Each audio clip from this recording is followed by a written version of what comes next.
Hey there, if you clicked on this video, it's probably because you're somewhat of a noob in Pokemon battling just like me, and you're excited for Pokemon Champions and want to learn some things. So I did some research, and I've got 10 things in this video that will actually help you just know the basics of some of the things you can look forward to with Pokemon Champions. Here are 10 things that I've kind of learned through my research throughout the last couple days as somebody who likes Pokemon, plays Pokemon a lot, but doesn't really know the competitive scene as good as they should.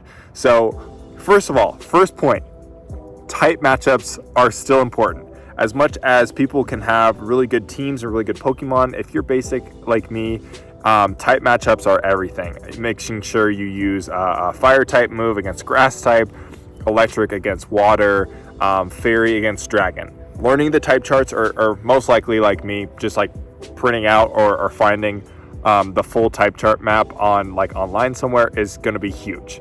So that's number one. Number two, speed is a big deal. Speed, especially making sure your Pokemon are speed EV trained, or I don't even know if EVs, and I know IVs aren't part of this game, but EV trained, speed is usually pretty important. But then there's things that change speed, like Trick Room, where the slowest Pokemon go faster. I learned about that one recently. Maybe I'll try to use it, maybe I won't. But speed is a big deal, and new players should focus on speed mostly over some of the other stats, even though you think attack is more important. Number three, switching, low-key good. Switching is actually one of the better things you can do as a Pokemon player trying to get better at battling. I've always gone by the mindset, I'm sure many of you have, where I want to do the most damage. I want to have 4 moves that do attacks, and all the moves are going to just be attack moves, basically like the biggest and best ones. Well, turns out if you switch into better matchups and better type matchups, especially in double battles, that's going to help you preserve your Pokemon, gain type advantages, take on attacks, and reset your positioning, which can help you win games that might previously be thought losable. Number 4, and this one is going to probably help with time, but predictions. Predictions are a big deal, especially as you play more. You'll get to know what predictions work and what predictions don't. Even if you don't play exclusively Champions, you can play games like Pokemon Showdown, and you start to learn people play in a specific way at a specific level, kind of like chess, and you can predict what they're going to do and how to deal with it. So what are they going to do next? Are they going to Mega Evolve? Are they going to Protect? Are they going to Switch? Are they going to set up something? Are they going to buff their stats when you can actually KO them that turn? Like, that's kind of fun, and I'm hoping to get better at this stuff. By the way, quick caveat, I am not good at any of this stuff. I genuinely am just like looking to get beat over and over and over again until I finally win a game. So that's kind of my context. Number 5 though, team synergy is actually better than overall team strength. And what I mean by this is, you've ever seen the guy who has 7 legendaries, and you can't even do that, but you know what I mean? He has 6 legendaries, and he's trying to just pick between the 6 legendaries on his team, and they all have the best moves and the best stats and are so strong. But let's say you have those legendaries, they might have a huge fairy type weakness, being mostly dragon. All of a sudden you get swept by a Grand Bull who has just like, I don't know, draining kiss, and you lose just like that. And all that to say, people build teams with 6 strong Pokemon. That does not mean that it's a strong team. Usually things you need are like a lead Pokemon, a sweeper, a wall, support, speed control, a win condition. Sometimes people have whole teams set up just for one guy to sweep. And I know that's probably common knowledge, but I just learned that. And I'm like, well, why wouldn't you just have a bunch of good Pokemon? Well, it's because you could have one really good Pokemon who's better than all the rest. And that's why speed's important too. A good team is a well-oiled machine. Number 6, learn the roles.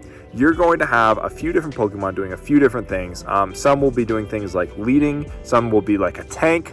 There's Pokemon like Incineroar that can take a hit as a fire type, so maybe you want to have them in there. Then you have Pokemon like, I think like Toxapex.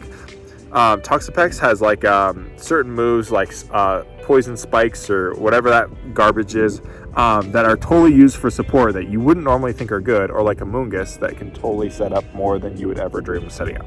So that's my research, is learn the rules.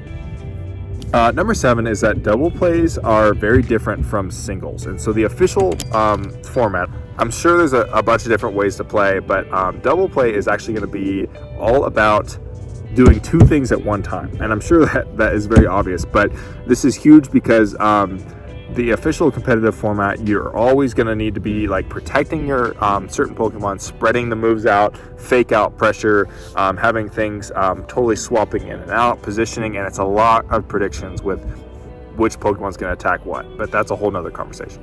Number 8, I think the new gimmicks, I don't know necessarily right away what we're going to be able to play, like if there's going to be Z moves involved or Z crystals, but I would assume Megas are going to be in the game right away. Mega Evolution is going to be huge, and so now with so many Mega Pokemon, the roster is actually insane. Knowing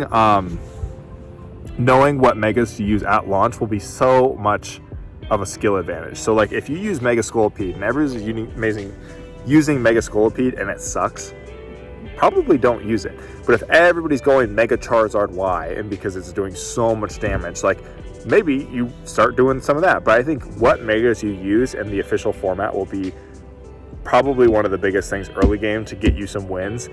So make sure you're paying attention to which Megas are actually good and which ones you like using, which ones you think are actually going to be effective, because there's so many of them. All right, we're almost done. Number 9, in my opinion, as somebody who's new, copy a team. Make sure you try to do what the pros are doing, and that's how you get better and learn their strategies.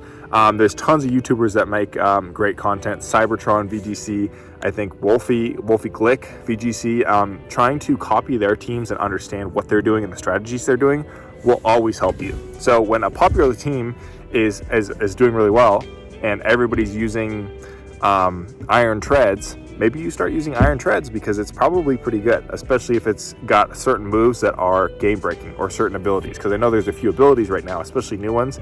I think Mega Scolipede. By the way, when did Mega Scolipede get announced? Did I miss that? Did it just happen? Like when? Why is there a Mega Scolipede? I just learned about it. But anyways, new abilities could be huge, and especially trying to copy people's teams, I think is a good thing. Imitation is the best form of flattery. Lastly, last thing, I think it's important to have fun. As somebody who doesn't know a whole lot and is very unskilled at the art of Pokemon battling, I think it is so important to make sure you're enjoying the teams you're making. If you're just doing meta teams and losing with them or winning sometimes and it's not that fun, don't use them.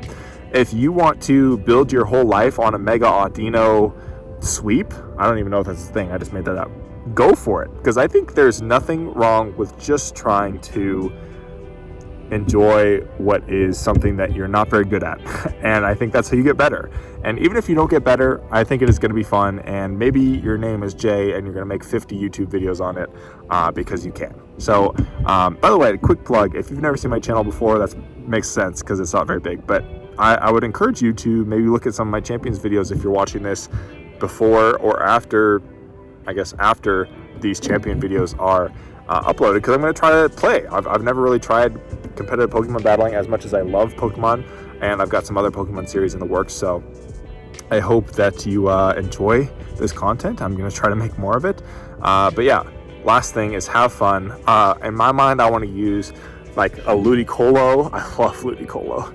Like a shiny Ludicolo team that just sweeps with all these Pokemon from my Pokemon home that I've used to beat different games with. I just think that's the fun part, is that I'm trying to do what I can with the things I enjoy and the Pokemon I like and the strategies I enjoy. And so I will just continue to learn, as I hope you do, and I hope this video helped. To go back over it is top 10 things you need to know is type matchups still win games. Speed is one of the most important stats. Switching, low-key good. Predictions will come with time. Team synergy over individual strength. Learn the roles of the different Pokemon. Doubles play, very different than singles. Mega Evolution is huge. Try to copy teams, try to understand them, do what the pros are doing, and lastly, have fun. So I hope you enjoyed. I'll see you in the next video, and hopefully the next video is Pokemon Champions related. I'll see ya.